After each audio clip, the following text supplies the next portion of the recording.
Comment optimiser sa récupération? Combien de protéines sont nécessaires après un entraînement de force ou après un entraînement d'endurance? Est-ce que 20 grammes de protéines est-il réellement suffisant? Hey, salut les sportifs! Si vous souhaitez savoir comment optimiser votre récupération et ainsi augmenter vos performances, cette vidéo a de bonnes chances de vous intéresser. Aujourd'hui, nous allons prendre deux exemples, celui de Marc, pratiquant de musculation, et celui de Stéphane, pratiquant de cyclisme sur route.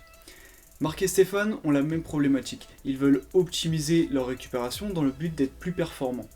Mais ils sont vraiment perdus face à la masse d'informations qui circulent. Dans cette vidéo, je vais vous donner les réponses à vos questions et je vous donnerai également des exemples de repas de récupération optimisés. La question que se posent tous les sportifs, que dois-je manger après l'entraînement pour pouvoir récupérer? L'apport en protéines est essentiel pour celle-ci.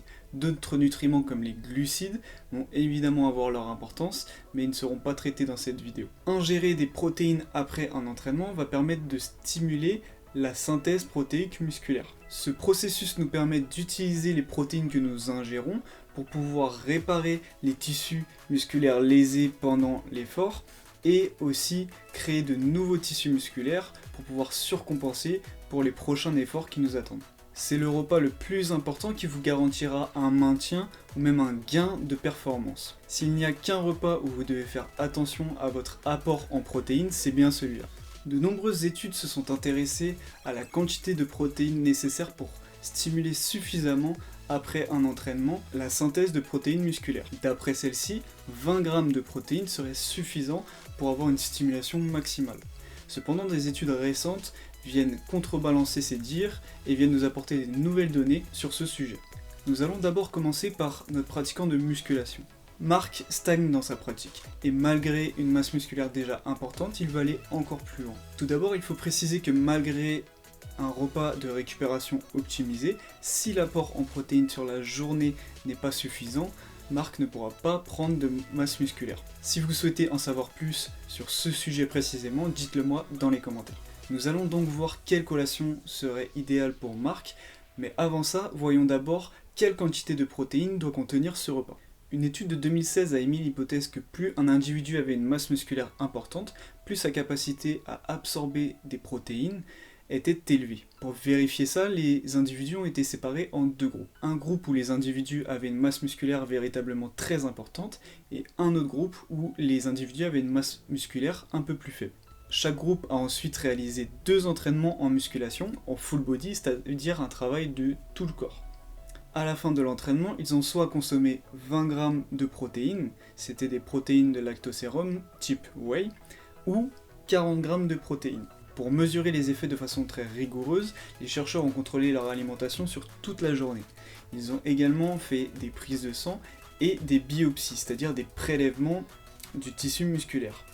L'hypothèse de départ qui disait que plus on a de masse musculaire, plus on peut absorber de protéines, s'est révélée fausse. Cependant, pour les deux groupes, la consommation de 40 grammes de protéines post-exercice a permis une stimulation plus importante et significative de la synthèse de protéines musculaires. Alors, quelle conclusion peut tirer Marc de cette étude?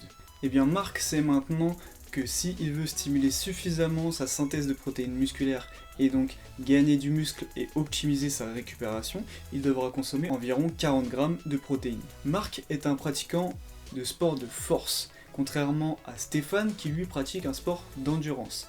Alors on peut se poser la question, à savoir, est-ce que Stéphane doit consommer autant de protéines que Marc? Une étude très récente publiée le 2 mai 2020 s'est intéressée à cette question. Dans cette étude, 48 jeunes athlètes d'endurance ont servi de cobayes. Ils ont réalisé un effort de 90 minutes sur vélo à 60% de leur puissance maximale qui a été précédemment déterminée. Après l'exercice, ils ont soit consommé une quantité de protéines de 0 g, soit 15 g, soit 30 g, ou soit 45 g. Les résultats ont évidemment démontré qu'une quantité de 0 g de protéines ne stimulait pas suffisamment la synthèse protéique musculaire, et c'était également le cas pour 15 g de protéines. Ils ont aussi observé que pour 30 g et 45 g, la stimulation de la synthèse protéique musculaire était suffisamment élevée, mais il n'y avait aucune différence significative au-delà de l'ingestion de 30 g de protéines. Les chercheurs ont donc conclu que la dose optimale pour stimuler la synthèse protéique de façon maximale était de 30 grammes pour les athlètes d'endurance. Stéphane devra donc dans sa collation de récupération avoir au moins 30 grammes de protéines pour avoir une optimisation de sa collation de récupération. Voyons maintenant les collations qui contiennent 30 à 40 grammes de protéines. Pour optimiser la récupération, il va falloir faciliter l'absorption des protéines et consommer du coup des protéines dites rapides. Parmi elles, on va retrouver le blanc d'œuf, les poissons non gras type colin ou cabillaud, et les protéines de lactosérum, donc les protéines de lait comme la whey.